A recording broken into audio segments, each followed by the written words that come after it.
What are we looking for? Are we looking for a warm body on the floor? Or are we looking for somebody that has compassion and empathy and, high emotional intelligence, that cares about their guests and their, internal customers, so their coworkers? Or are we hiring somebody that wants to get the sale done? Yes. And so it's really, what culture are you cultivating? And that starts with, your mission, purpose, vision. We go all the way back to that why. Why do you exist? What do you want to be known for? Why do customers care, and why should they give you their loyalty? And if we're continuing to be intentional about our efforts, that's that ongoing intentional efforts is what eventually creates culture. Yes. And you'll even start to realize in a lot of cases, a lot of organizations, that there are certain people that don't necessarily fit into that culture. And over time, you start to kind of filter through and build and build and build. And then I agree with you. I think culture at some point in time will overtake the intentional process. Eats strategy for breakfast. Yes, 100%. Good evening and welcome to another After Hours with Jay podcast, your source for cold beverages and hot discussions. Tonight, Jason is jamming with Katie Mares. They'll be chatting about training and development, first impressions, and exceeding expectations. Find out how these things can take your brand and team farther with your host, Jason Harris, after this quick word from today's sponsor. Sales, marketing, automotive. Jason Harris has done it all. This is the After Hours with Jason podcast. After Hours with Jason podcast is sponsored by DDS Beer Club. Beer specifically crafted for hardworking sales professionals. Find out more at ddsbeerclub.ca. Hey, what's going on, guys? It's Jason Harris here with Digital Dealership Solutions. Hey, thanks for joining me on another episode of After Hours with Jay. Tonight, I have my guest, Katie Mares. Katie, thanks for taking the time to come jam with me tonight. Thank you. Thanks for having me. Hey, for everybody out there that's watching and listening right now, if you can kind of just give us that 2-minute introduction, that origin story that is Katie, that'd be great. Yeah, for sure. So, I started off in retail, believe it or not. Many moons ago, I worked for Town Shoes, which is a Canadian shoe company. Yeah. I own 376 pairs of shoes. So I had a lot of fun during my stint there. Really did everything from receiving stock all the way from store managing up to the head office, designing stores, creating their merchandising department, and then was the head of operations. From there, I went over to specialty medical, believe it or not, and I built Canada's first online educational platform for the dental industry. Oh, wow. Yeah, really cool and very different from shoes. Yeah, what a shift. Right? But what I realized, it wasn't necessarily the industry I was working for. It was the fact that I was helping people become better. And so I went back to school after having my 3 kids, and while I worked in the dental industry, and I got my master's in adult training and development and became a certified training and development professional, and then built my business off of that. Shortly after the dental industry, from building, I was managing director of operations for another big corporation, and then moved into COO role of the dental industry in North America, the largest consulting company. Wow. And along that way, I had a little bit of a side hustle. Started speaking, started consulting on how to transform your brand experience, and really started to open my wings. And then finally came to the point where I was like, you know what? I think I should just be doing this on my own. So I, developed the side hustle into a full-fledged career, and owning and operating my own business, which has been an amazing journey. And how I got into auto? Well, I went and purchased a car. And it was about 3 years ago. I purchased a vehicle, and I went in, and the experience was less than stellar. As a female, I couldn't believe that the inequality in the industry was still so prevalent. And then also, as a customer experience expert and a brand experience expert, I could not believe that a human being's second largest purchase, and really this day and age, it's their largest purchase, because a lot of folks can't afford to buy homes. Yes, it is. So other than their home, the experience is just not, worth the $50,000, $60,000, $70,000, especially here in Canada, that you pay for a car. And so I left miffed. I went to 7 dealerships, 7 dealerships before I purchased my vehicle. And I actually purchased from Hyundai, which is not the brand that I wanted. I went into Infiniti, I went into BMW, I went into Lexus, all the high-end brands, and I was not satisfied with the experience. So I left, and the reason I purchased, I saved $20K. Awesome. That's a win. But I purchased at Hyundai because the experience was great. And so through that experience of my own, I started doing research into the automotive industry. And I'm like, there's a big disconnect here. I mean, I will shy away from buying a $300 pair of jeans if there's dust bunnies in the change room. And so why are we putting up with the type of experience there is out there in the vast majority of dealerships for a $40,000 purchase? And so with that, I started to apply to speak at conferences and developed if anybody's seen me speak, it's on the decision maker. So how to tailor your brand experience to the female consumer. And then started working with dealerships on transforming their entire brand experience. So really taking the CSI OEM expectations, which is very transactional, and turning it into an interaction. Making that 5-star experience come to life at a dealership through their systems, their people, and their leadership. And so it's been a really cool journey, and I actually love the industry, and I love that what's the most interesting about this industry and really cool is that the perceptions of the customers are really low. Like, they expect to be treated like garbage. Yeah. They really do, which is a really cool place to be in because you can only go up. That's true. And so you can knock the socks off your customers with very little effort if we were just to be intentional with, the systems, the processes, and how we teach our people how to do it. So that's what I do. I help dealerships transform their brand experience to go from transactional to interactional and really create that 5-star experience. That's awesome. And I think really kind of the key word there is intentional.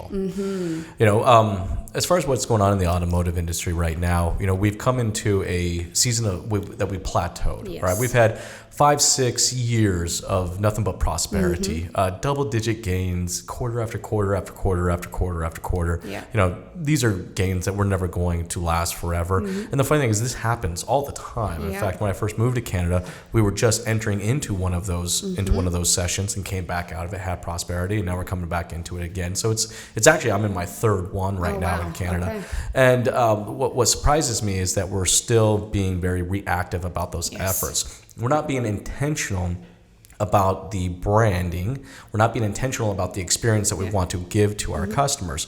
Yet we're beginning to understand that, moving forward over the next 24 months, there has to be a differentiating factor between us and the other, vehicle dealerships that are out there. Yeah, no, I mean, for sure. The only differentiator, though, is your experience and your people. 100%. You can go online, and this, you're a marketing guru, so you go online, you can price shop, you can look at different vehicles, you can, obviously, choose it right down to the trim level, the financing rate, and everything else.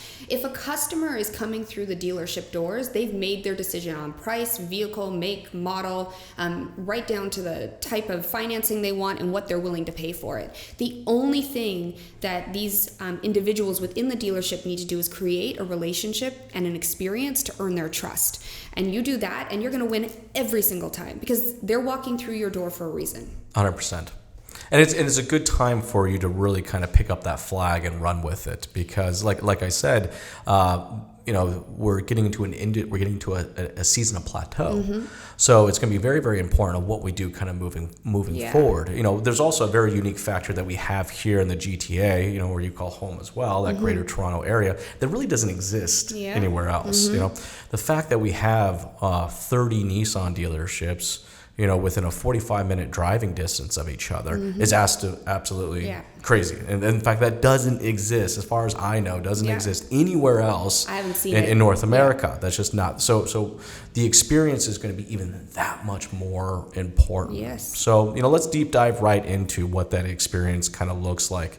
And I think I would love to kind of start actually from the female's perspective. Yeah, what that experience should really kind of look like. Oh my gosh, I could talk for hours about this. Well, the female experience, essentially the way I like to put it, and if anybody's ever seen my keynotes, you can totally Google it. I have newest one, Rockstar, is up online.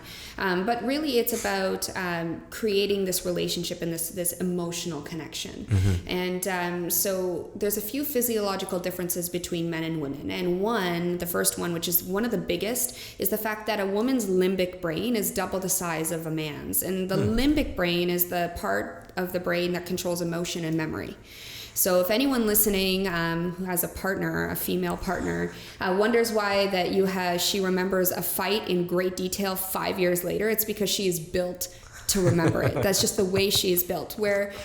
So that relationship is extremely important. And if we're all familiar with Simon Sinek, if you're not, you totally have to start with the why.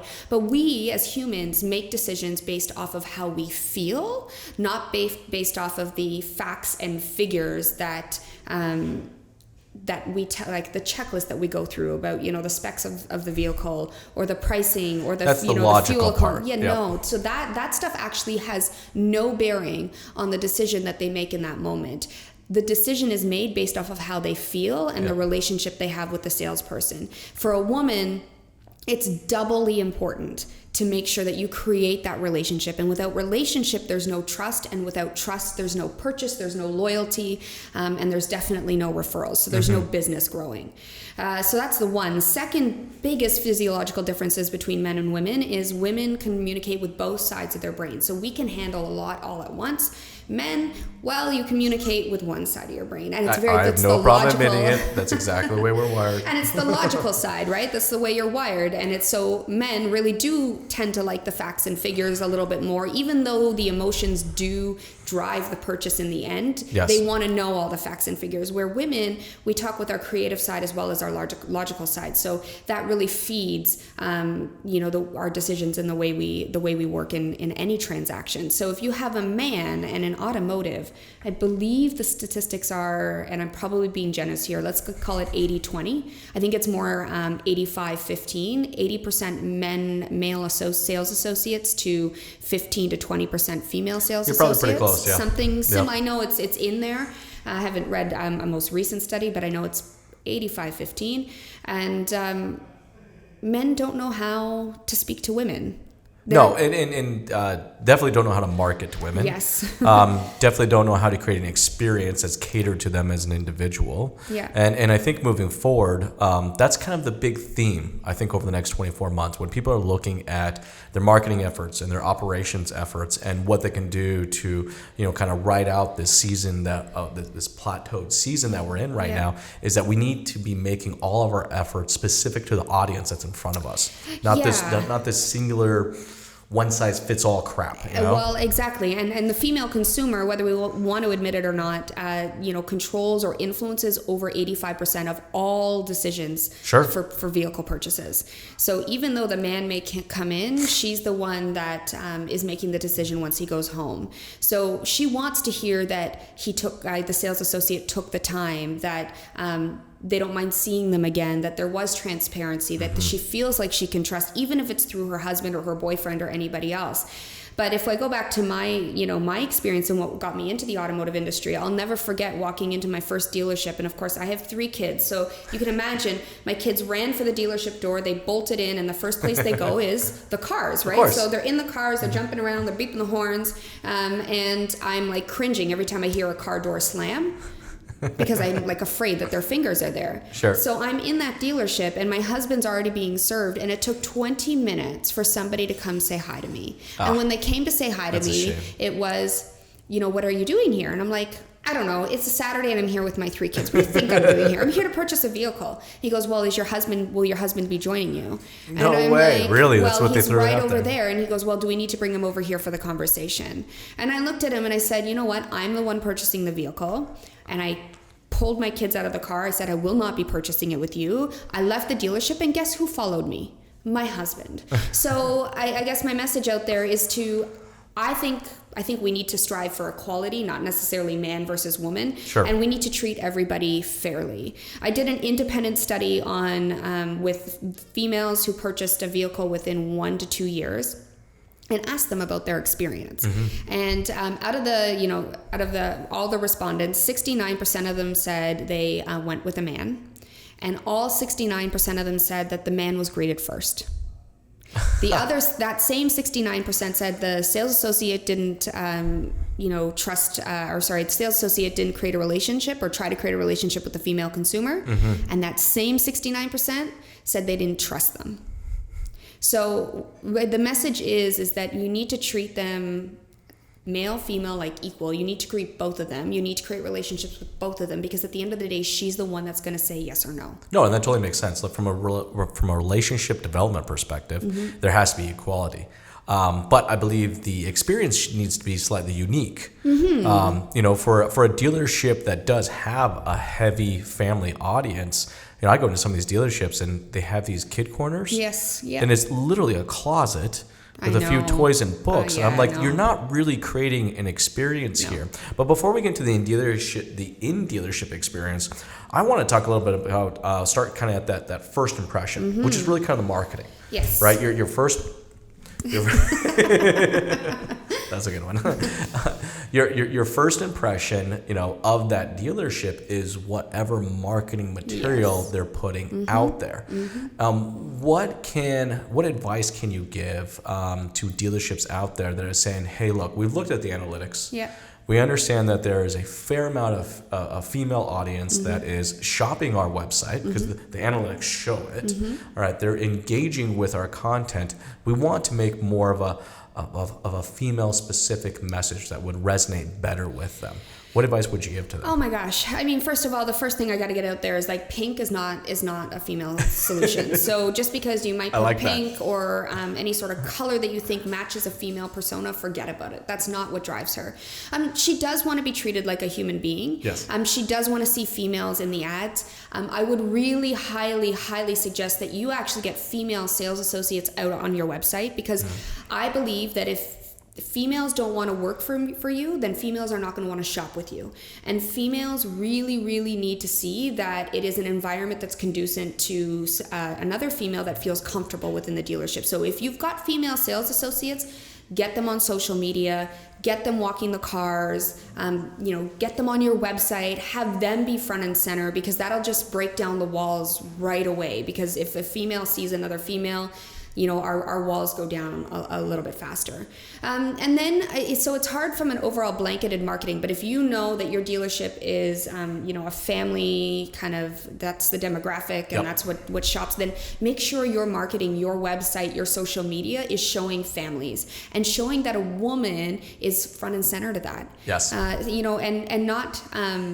And not necessarily a woman doesn't need to be, less attractive or more attractive or anything else. Just try to cast, really human individuals. Because a woman also doesn't want to feel necessarily insecure or anything like that. So it's really creating that. It's a fine line, because I hate to say that from a marketing perspective, a woman needs to have it a certain way, because I don't know if they do, but it's just being cognizant of the insecurities that... I think it's fair enough to say it, from a perspective, buying a vehicle, going into a dealership is not typically a female-friendly environment. Yeah. Okay. So if we can share that within our marketing message right out of the gate, that we are a female-friendly environment. Yes. I hate to say that's what we have to do, but I don't know if female-friendly environment is the way that I would share it, but show your dealership if you want to go that far. But this is also now the in-store experience that is going to be reflected online. So there's a lot of really cool things you can do, like have your female, whether it's sales associates, your reception, your BDC, whoever you have, female service advisors or fixed ops managers or whoever, F&I managers. If you want to start creating that kind of online presence with this female-friendly environment, you don't need to say it's a female-friendly environment, but show the females that you have. It's not something you tell as much as you show, right? So and that's what today's marketing should be about. Yes. The tell, no one's really interested. Look, they want the results. Yeah. $259 biweekly. Okay, great. That's not really. That doesn't mean anything to me as an individual. It's like, show me, what does it mean? For me to come in. What message are you trying to share with them? Actually, here you want to know a little fun fact? I would. Fun fact. It actually costs 35% less to market directly to a female audience than a male audience. I have not heard of that. That is awesome. Yes. So even out of all the campaigns we run, yes. I know this was saying if we couldn't give a dealership even more of a reason why to create a female, it actually costs less money, and engagement rates are higher in a female audience than there is in a male audience by almost 60%. Oh my gosh, yes, but females are the original social media. Yes. End of story. Like, so before social media and the World Wide Web existed, they're the ones, as soon as they have an experience, what do? They go have a conversation with their girlfriend or their family member, and they talk about it and they share the stories. And so now they've just been given this megaphone, and they're able to, they want to share their stories, they want to have these conversations, and now they have this big platform and able to do it. So that's why you see more engagement, is because they are tied to sharing their experiences. And female consumers are going to be your number one loyalist, they're going to be your number one referral source, but they are the person that we actually forget about the most. Oh, no, 100%. It's such a disconnect. It is such a disconnect. Well, I think that's some great pointers. Just to recap real quick for everybody out there that's listening and watching. Don't use pink. Yes. All right, it doesn't need to be a female-specific color palette. No. All right, it's not about telling. You really got to show it. Yes. Okay, you can't just say you're a female-friendly environment. You just got to show what that actually means. Yes. All right, and thirdly, hey, it actually costs less to engage, and the engagement rate is incredibly higher. Yes. Okay, cool. So let's say now we've done our marketing, and we've done it well, right? Yeah. We didn't use the female color palette. We showed, we didn't tell. Yes. We showed what it meant, right? And we're targeting them specifically as audience. Now they come into the dealership. All right, let's talk about that very first in dealership experience, that meet and greet. Yeah, so first of all, hello is a customer's favorite pickup line. So just greet her, and greet her either equally or before the person she's with. As I mentioned through my studies, almost all of the females that I surveyed came with a man because they're afraid. So making that sort of opening, greeting is extremely important. Making it welcoming, asking for their name, showing them that they care about them and not necessarily just the man. Yeah. So that's extremely important. She already knows what she wants. To your point, she's the one that's online. She's the one, doing the research. So, really asking her, what are you here looking for? And really trying to dive down so that it can be quick, easy, and painless, but also being patient. Asking the right questions, making sure that you're anticipating her needs and you're delivering the +1. So you're collecting sort of golden nuggets that she gives you, like, well, my son Johnny plays soccer, and I'm usually the one driving around, and I need for me, I would never buy a van. That's me. I'm not the van mom, but I am a soccer mom. Yep. So I want the SUV that's, big and easy to get into and easy for me to maneuver around and get the trunk open and so on and so forth. So really collecting those golden nuggets of information and being aware of the information she's giving you, really listening and using that information to connect. And also reveal vulnerabilities about yourself, which I know is really hard to do. But if we reveal our vulnerabilities, and I don't mean telling her everything that's going on in your world, but if you are also a soccer dad or a soccer mom, say, I totally understand. I am driving around. Like yesterday, I had 3 kids at 3 different fields. Nice. 3 different times. It was crazy, and I have a brand new puppy, so it was nuts. So your kids must be a little older. My kids aren't at that age yet. How old are you? How old are you? 9-year-old twins and a 6-year-old. Okay, yep. Yeah.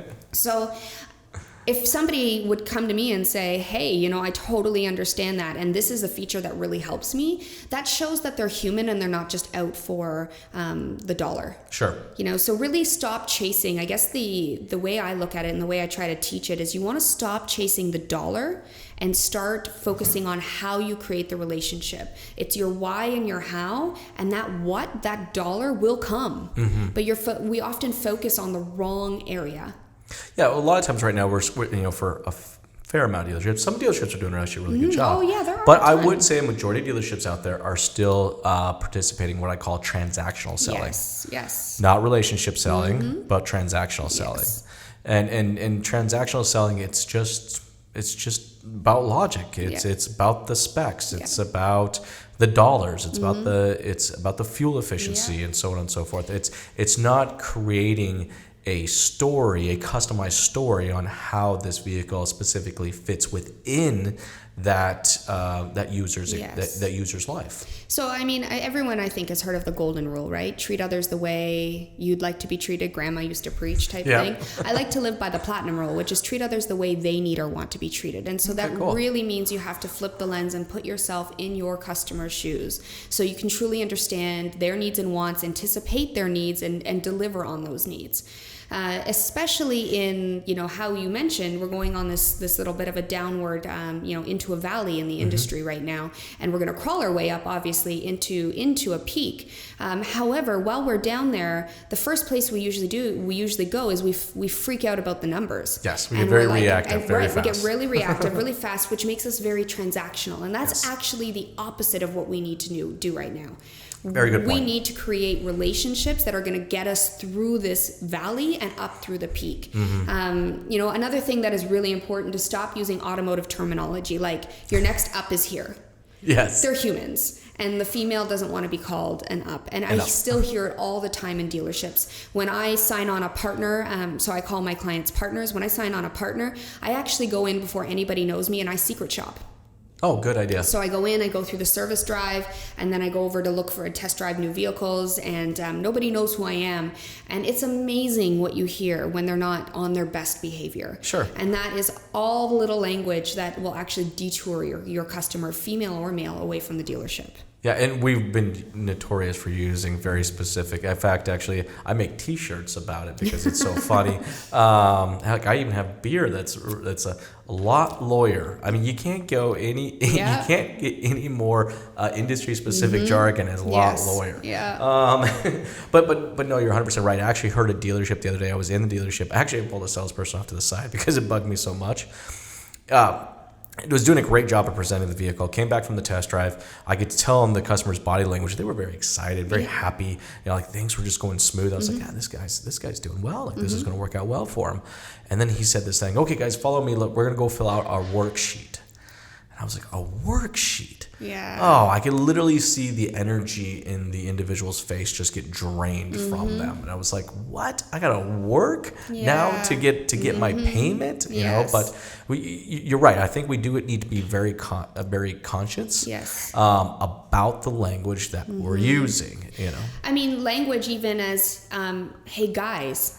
If it's a man and a woman, why is it guys? Like I am actually, I will admit, I'm actually, I fall into that category, and it's just, it's not intentional. It's just I've always I grew up with two sisters, so I was just like, I'd even call my sisters, yo guys, come over here, but it's habit, and really to create that 5-star experience that the Ritz-Carlton gives, or good point, outside the automotive industry, which by the way I 100% recommend that they send their team members to other industries and have them go through experiences and bring back best practices. One of the best things to do is experiential training.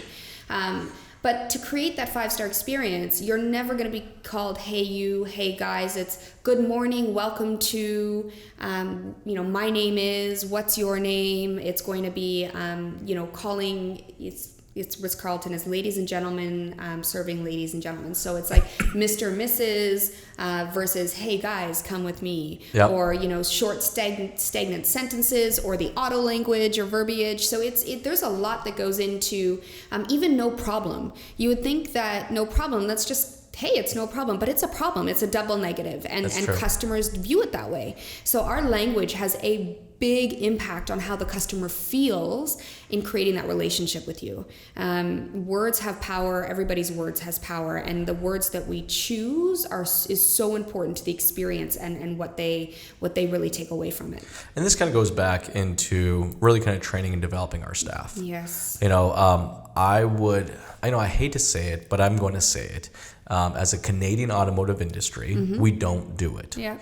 We don't do it enough. And when we do it, I hate to say it, but most of the Canadian automotive trainers or coaches out there, they're not really up to date. No. I just feel like they're kind of mimicking somebody from 10 or 15 years ago that was very concentrated on transactional selling, right? Not really understanding the psychology of the individual or their approach to how they learn. Are they kinesthetic? Are they auditory? Do they need to touch and feel it? Like we don't very seldom does that ever get trained at the dealership level. And it doesn't happen just one time with one training. Like that to me is a Band-Aid solution. Like in my organization, when you partner with us, we're going to hold your hand as much or as little as you need me or any of my team members to do. So that's through online support, that's through phone calls on a weekly basis if needed, that's through dealership visits, multiple leadership sessions, because it really takes time to make or break habits. And let's face it, we're in an industry that has been running the same way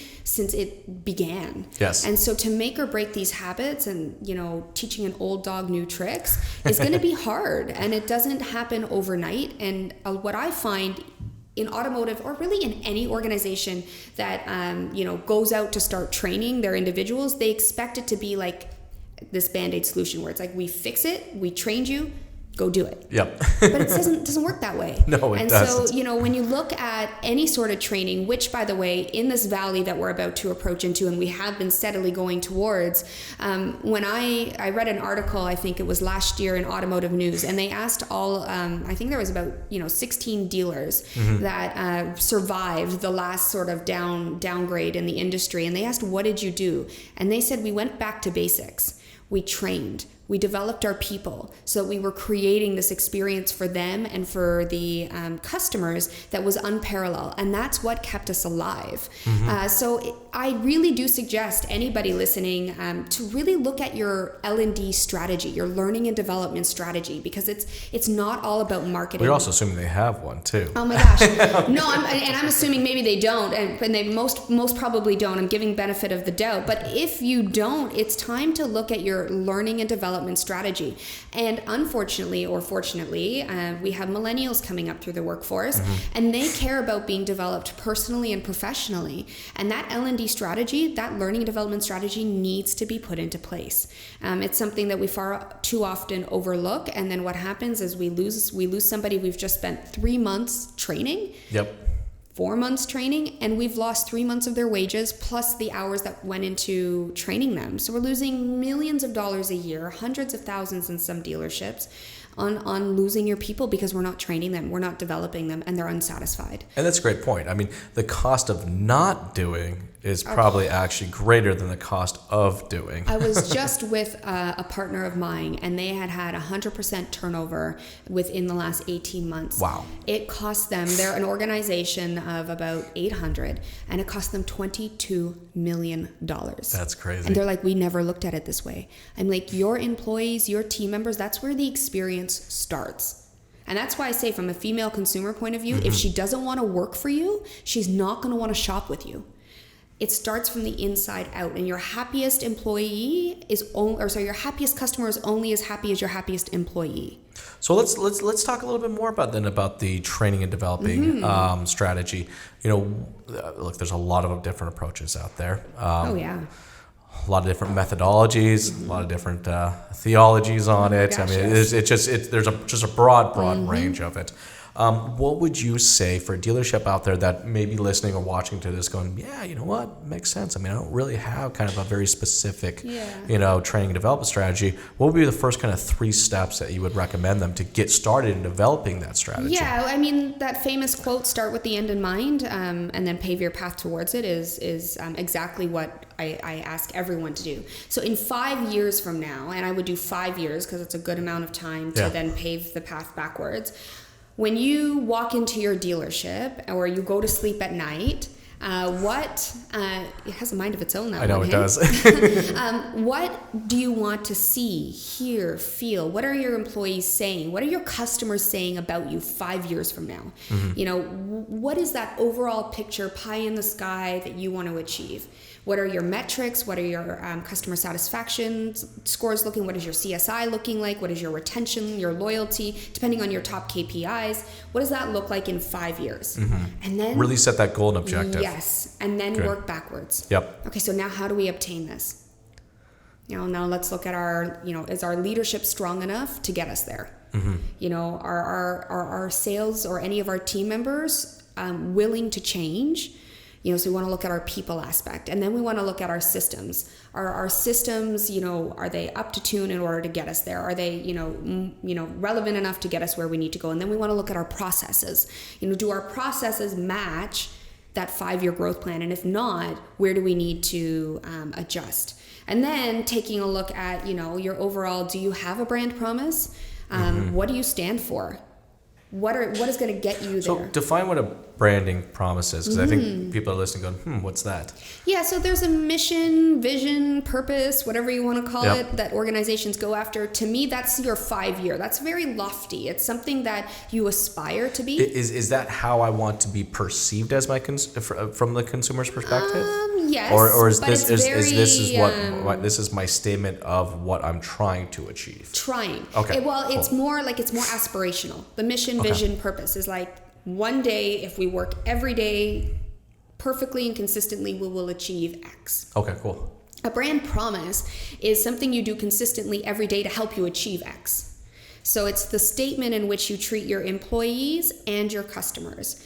And it's like a mantra, what you do every single time. And I have a little mantra myself, but every customer, every time. The consistently going to drive that customer and brand experience, internal and external. And so we do these workshops, and we develop that with the dealer principal or with the entire team. And what's really cool about what we do, which is a little different, is that we don't come in with a program. They help develop the program. Sure. Which is where you get the buy-in, and you get, the rubber hits the road a lot sooner and quicker versus coming in saying, this is your new whatever it is we're instilling, and go for it. Well, and you need to. It needs to come from them, right? I mean, and I think it needs to come all the way from the top, and I know I was in a meeting recently where the other principal was trying to define this, right? Yeah. And they wanted to bring in the rest of the staff to kind of discuss it. Yeah. And kind of let this, and I actually kind of pushed against that. Okay. Because I said, look, at the end of the day, you're the captain of the ship. All right. Regardless of which direction this goes, bad or good, you need to own that. Yes. All right. If you're going to try to bring other people in to determine what that direction is, so that there's more ownership of it, own the direction, but bring the staff in to support the direction. What are your thoughts on that? Yeah, so I think that is, your mission, your purpose, your vision, your 5 years, where you want to be in 5 years. That's all the ownership. You have to own that. Yeah, that's got to be done at the top.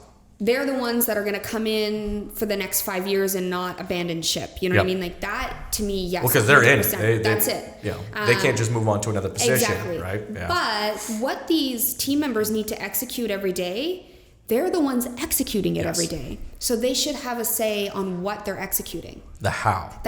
It's like here's our why. Okay. Yeah. This is why we're doing everything we're doing. Yeah. But I agree with you. The how should be kind of a collective effort. And often we do it the complete opposite. It's just like, here you go, these are the expectations, sink or swim. Yeah.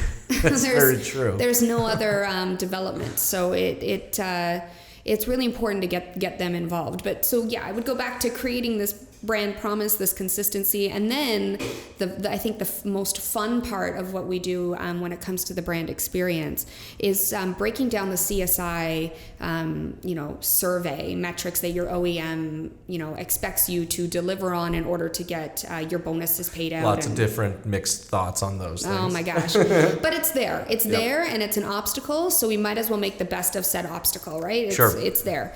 And so really taking a look at each one of those touch points, because essentially that's the customer journey.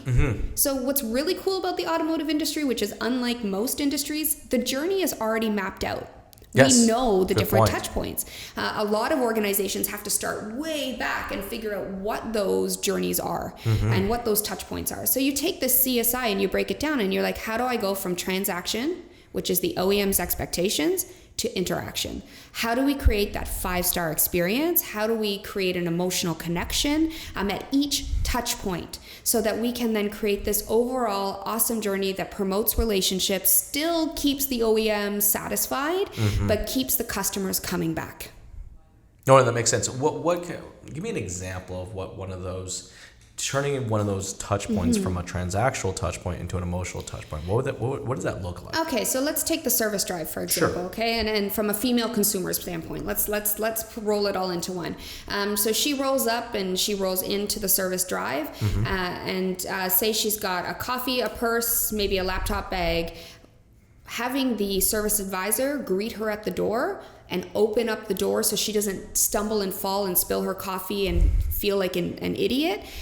Being there to make essentially the interaction seamless and easy to do business with. Greeting, she's coming in, it's her appointment time, maybe even taking a look, if she's a repeat customer, taking a look at the license plate and pulling her name and greeting her by name.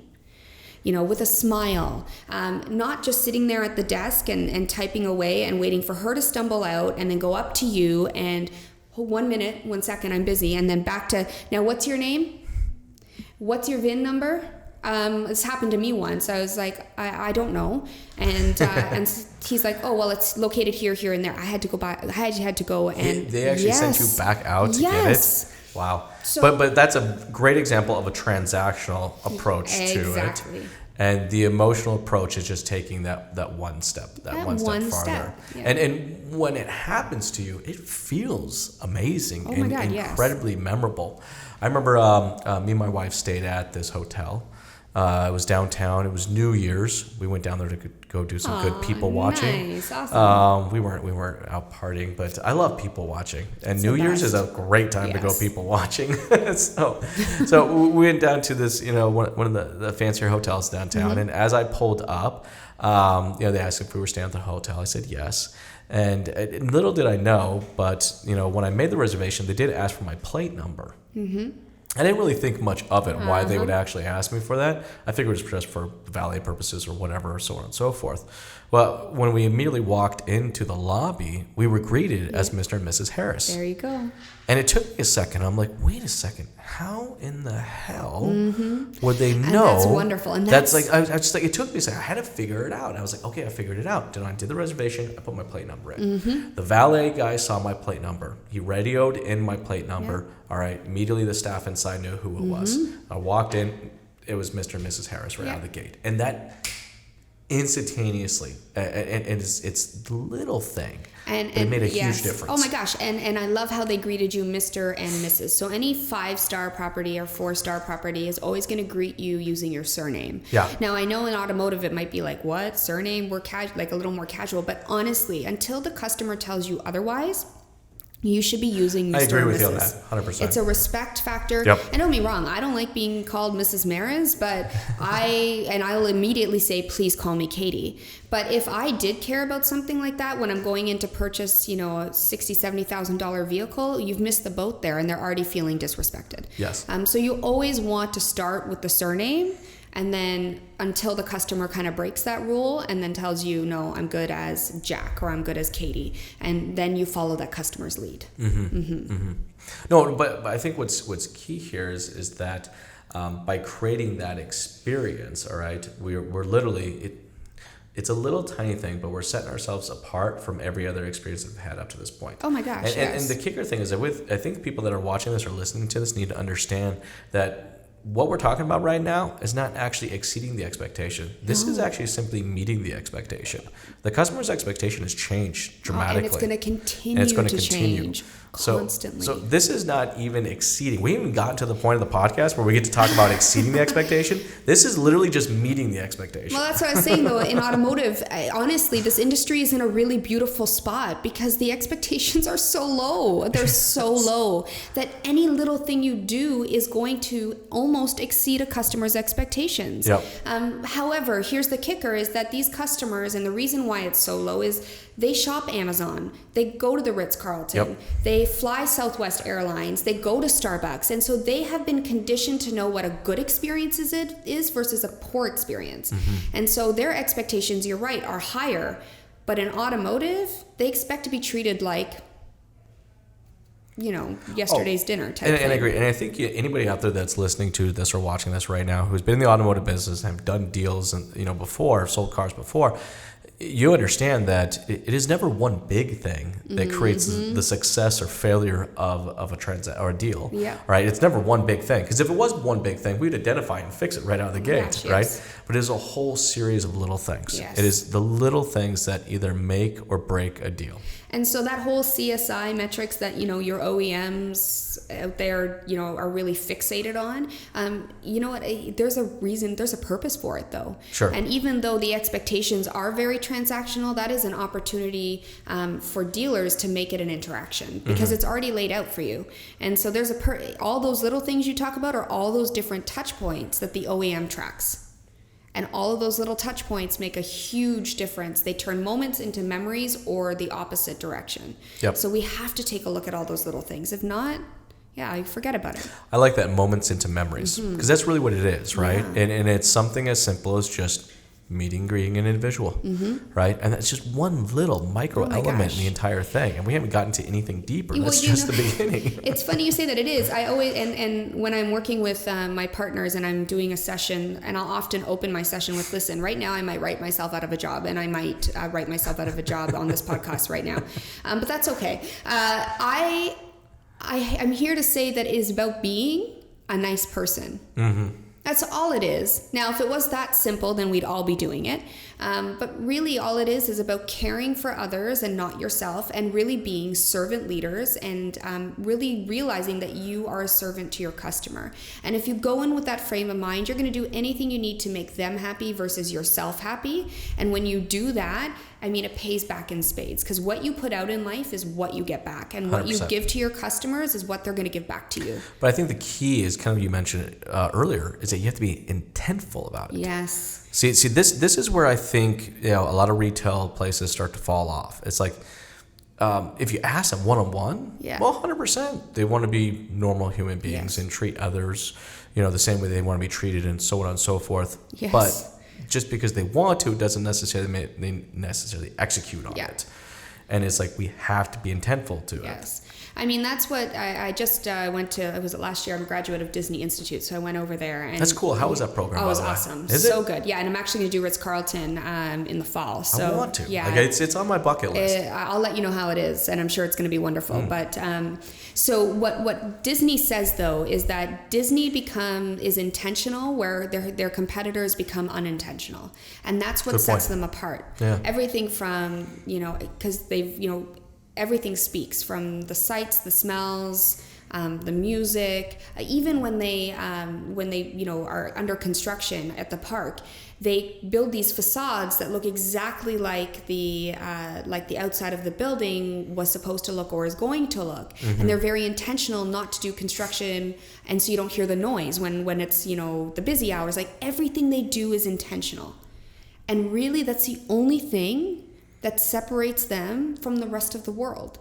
But that's a good point, because actually, out of the almost 100 dealerships that we work with, right, the handful that I would consider to be just crushing it right now, even in a downtime, or they're actually up from the previous year, is that they're intentional about those efforts. Yeah, they're intentional with the training, they're intentional with their employees, they're intentional with the experience they provide, and they pay attention to all the little things. That book that came out, Don't Sweat the Small Stuff, which I think is a load of in order to be successful in life. Yeah, sure, if there's certain things, like if it's not going to affect you in 5 years, then don't worry about it.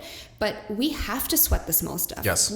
All those little things, they amount up to a huge opportunity, and they build momentum, and they create experiences for your employees and your customers. So we have to look at those little things, and we have to be intentional. For sure.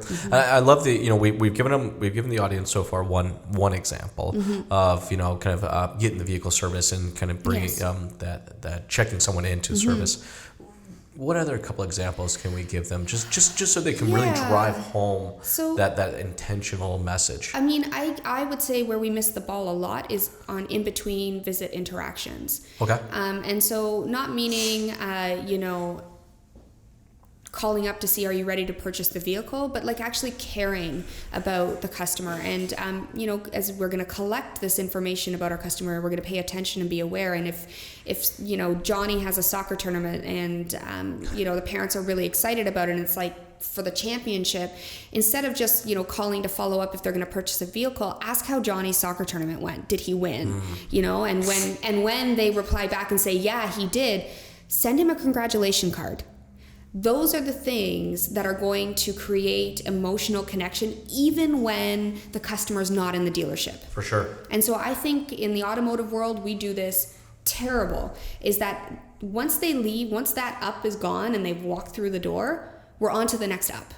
Again, transactional. Yes. So how do we create that emotional connection even when they're not here and you know that they're shopping around, you know that they're going to different dealerships, because I think they go to the average of 3.14 dealerships before they choose. It's actually on lower now. It's lower now? It's Okay. almost exactly 2. Okay, or a so little 2, less in but some still, cases. I don't know how they came up with that number, but that's what Google's saying, yeah. Two dealerships. So you know they're going to at least one other dealership other than yours to make a decision. I went to 7. I don't know, right? Like, so if you're picky about experience, maybe they're going to more.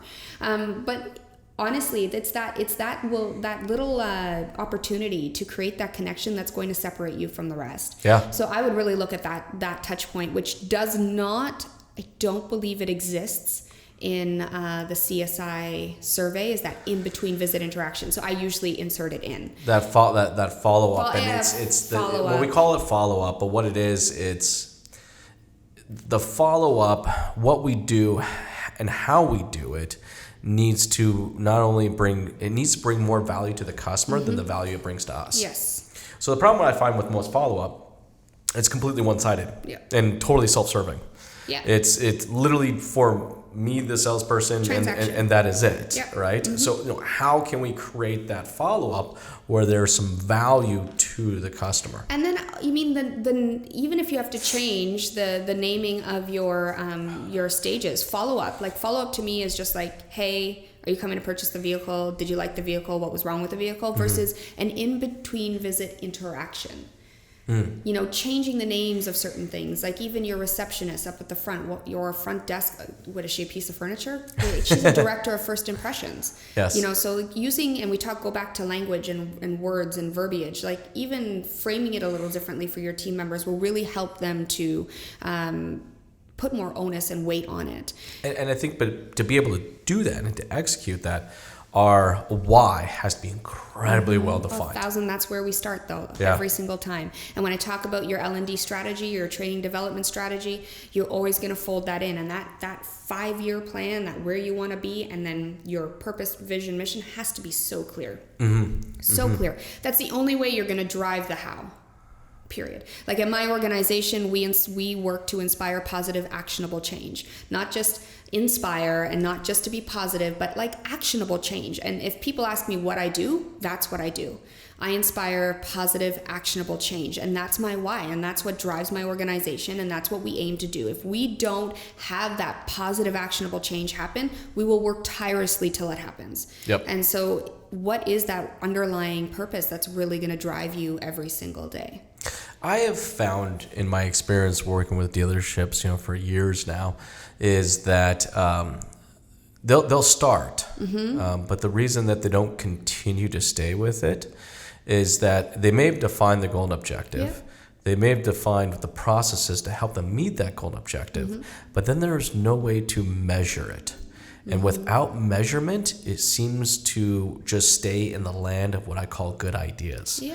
And good ideas seem to fade away over a period of time.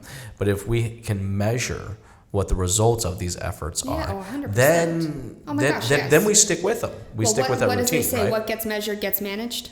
Yes. Is that it? I think Sounds that good. is what I measure like gets it. We'll managed. make it. And yes, but that's your what. So in a well-defined plan, you know why you're doing it, you know how you're doing it, and you know what you're delivering on. And that is your key metrics. Yeah. And you need to be able to identify for every initiative you do, customer service, employee engagement, whatever it is you're doing, you always need that why, how, what. People will buy into your why. Your team members are going to buy into your why. You have to deliver the tools, because if you don't deliver the tools in the training, you can't get upset when they don't do it. And then you need to know how to manage them and hold them accountable. 100%. So it is that why, how, what.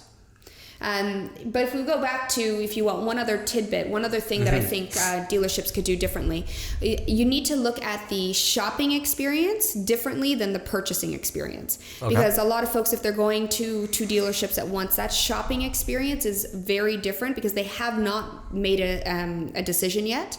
And then when they come in to make that decision and to purchase a vehicle, it's a whole other experience. And so it's the back end with, F&I and, the introduction to service and all that fun stuff. But the shopping experience, which is really cool, and if we go back to the female consumer, both men and women go through this, more so for the woman because our limbic brain is double the size of a man's. Believe it or not, and I open a lot of my keynotes with this, I ask everybody, do you remember the first time you fell in love? And I know love is not a word that we use in the automotive industry.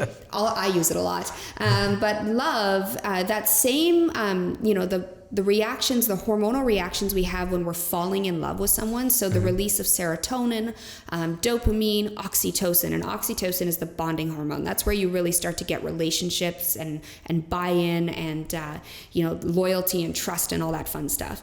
But we go through that, especially as females, go through that during the experience of the shopping. Sure. And so it's really important when you build your experience. I always say build it for her and the rest will come and follow. But build it towards the fact that we remember when we fell in love. We remember what those feelings were. And so that is the exact same feelings every consumer has, whether you want to, the science proves it, but whether or not you want to admit it or not. And I know it's all warm and fuzzy and a little out of our comfort zone, but it really is the same hormonal reactions, which leads to the same sort of sweaty palms, butterflies in your stomach, excitement, nervousness. And so if we can build that shopping experience to be a journey where your consumers literally fall in love with your people and your brand, yes, you're gonna soar. 100%. And that's kind of what we were talking about earlier, is that first initial part of making the decision to purchase is very emotional. Oh my gosh, yes. And at some point in time, logic kind of kicks in, and then it gets kicked out again, and then emotion kicks in, and then there's a bit of a battle back and forth. But in the beginning, it's very much so. Yeah. So great. We've talked a little bit about the marketing, kind of the beginning of your introduction to the brand and what that means, and how we can target female shoppers through showing, not necessarily telling. We've come up with some great examples of what relationship selling is versus kind of transactional selling, and really how we can meet the consumer's expectation now, not necessarily. But now we're going to talk a little bit about exceeding the customer expectation. Delivering the +1, going the extra mile. Yes. You think that it costs a lot of money. You think it's something that you have to, and first of all, you don't need to do it every time. It's only when opportunities really present themselves. But if you're not being aware of all the information, and Forbes, I've had the opportunity to work with Forbes Travel Guide, and which has been phenomenal. And they call it collecting golden nuggets. And I think that's just a really easy way to think about it. So the customer is talking to you, and if you're being aware of what they're saying to you and you're actually actively listening, they will give you little nuggets of information that you can then exceed their expectations. I'll give you examples. So I work with Celebrity Cruises, and I flew to Singapore in February, and I arrived to Singapore after 29 hours of travel. And you can imagine I was jet lagged and I can't sleep on planes, so I was up for almost 2 days straight. And so I arrived to the shipyard, and I get on board the ship, and I've got a headache. So I get to my stateroom, and I was lucky enough to stay in a suite. And so I got to my suite, and I'm just getting into bed. And I'm like, lights are off. I'm like, I'm just going to sleep for the rest of the day so I can be fresh, because I was training all the leadership on board. Yep. And so I get into bed and my phone rings. And I'm like, oh my God. So I pick up the phone and say hello. And they go, Mrs. Mares, this is the documentation officer. We need your passport for immigration and documentation. I'm like, well, I just fell, falling asleep. I've got a headache. Is there any way I can bring it down later? Yep. And they're like, well, unfortunately, we need it right now. But you know what, Mrs. Mares, we understand you're jet lagged. We're going to come up and get it for you. So wonderful. How nice is that? So you'd think I'd be happy with that experience. Sure. They thought of me. They're coming. They could have said, unfortunately not. Please bring it down. They didn't have to be accommodating at all. I mean, I'm literally just a trainer, so whatever. But they came up and they got it. What do you think they showed up when I answered the door that they had in their hand? I don't know. What did they have? Bottle of water and an aspirin. There you go. Oh, because you said you had a headache. So there you go. So they took that perfect. information That's that I so gave perfect. them, just saying I had a headache, and they brought me a bottle of water and an aspirin, and wish me good sleep. Yep. So that is anticipating and looking at your customers' needs and then kind of going above and beyond. You know, they didn't need to bring me a bottle of water. No. They didn't need to use that information, but they were acutely aware and actively listening to what I was saying. But it gets better. So the next morning I wake up and with sweets, there's a butler. And so I walk out to go do my training and my butler greets me and calls me Mrs. Maris. And I've never met this butler before at all. And I'm like, oh, wonderful. He's like, how are you feeling? I heard you had a headache yesterday and I wanted to make sure you were okay. Wow. So that is an example of communication to another level, knowing Mrs. Maris in suite ABCD 123 came in with a headache yesterday. Please check on her. But it gets better. He takes it one step further and he's like, I know you're training all day today. I wanted to show you down to the medical facility and introduce you to the doctor in case you needed more aspirin. So he showed me and I was like, this is wonderful, because who knows where I was going to be on the ship and if I got another headache from jet lag. Yep. And then it doesn't even end there. I go back to my room and there's water and aspirin with a little note from my butler saying, just in case, I hope you're feeling better. So it costs them next to nothing. Sure.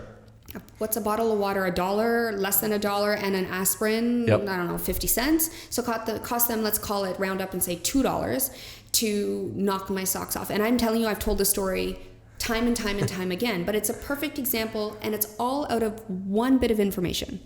I had a headache.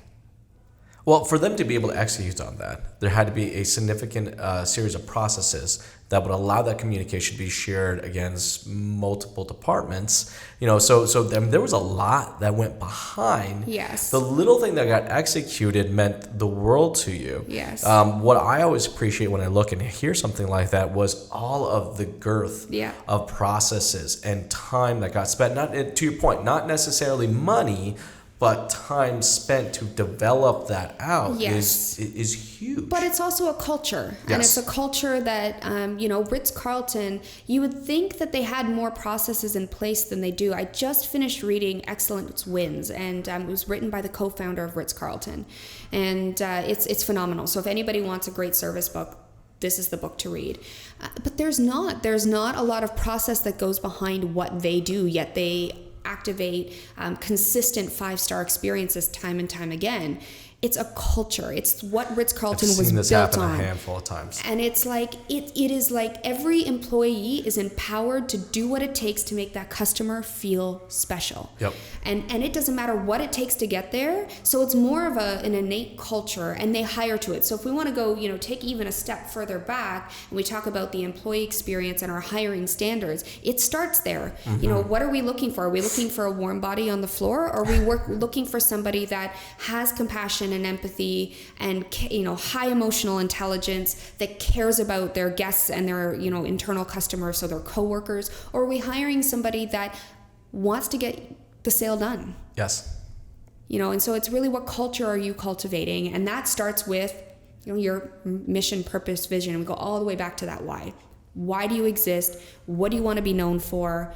Why do customers care, and why should they give you their loyalty? And if we're continuing to be intentional about our efforts, that's that ongoing intentional efforts is what eventually creates culture. Yes. And you'll even start to realize in a lot of cases, a lot of organizations, that there are certain people that don't necessarily fit into that culture. And over time, you start to kind of filter through and build and build and build. And then I agree with you. I think culture at some point in time will overtake the intentional process. Eats strategy for breakfast. Yes, 100%. And the cool thing is, and it does take time. But the neat thing is that once there's culture, now there's a very defined brand.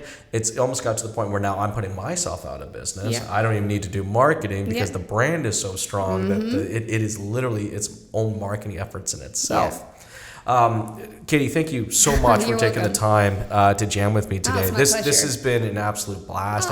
Thank you. We've covered everything from the first impression with the marketing to the in dealership and the touch points and how we need to make them relationship based and not transactional based. And then what does it really kind of mean, to exceed the expectation? Or in your case, I love the word you use, the word the plus one. The plus one. And I can't take credit for that. That's definitely a Forbes travel guide thing, but it's so simple. And sometimes we, in any training effort, we make things very difficult, and there's no need to make it difficult. But it's like, how do you just take it one step further? Yeah. Like, how do you take that, what you found out about your customer and just take it one step further? That's all you need to do. It doesn't need to be fireworks, and it doesn't need to be, expensive. It just needs to show that you care about your customer. It doesn't need to be a free TV with purchase. Oh my God, no. We'll leave it out there. I'll probably get comments about that one. Hey, Katie, for everybody out there that's watching or listening to the show right now, they'd love to learn more about you and what your organization does. What's the best way to connect? Well, gosh, I'm all over social media. So Instagram at Katie Mares. That is, it's really a personal sort of feel and look into my life. LinkedIn, Twitter, Facebook is all very professional. My website, katiemares.com. That has all of my blogs on there. And really, if you Google me, you'll find me. Most importantly, you can email me at katie@katiemares.com or direct message me on any platform. Awesome. Yeah. Hey, thanks again for joining us today. My pleasure. This was so much fun. Thank you. Thank you, Jason.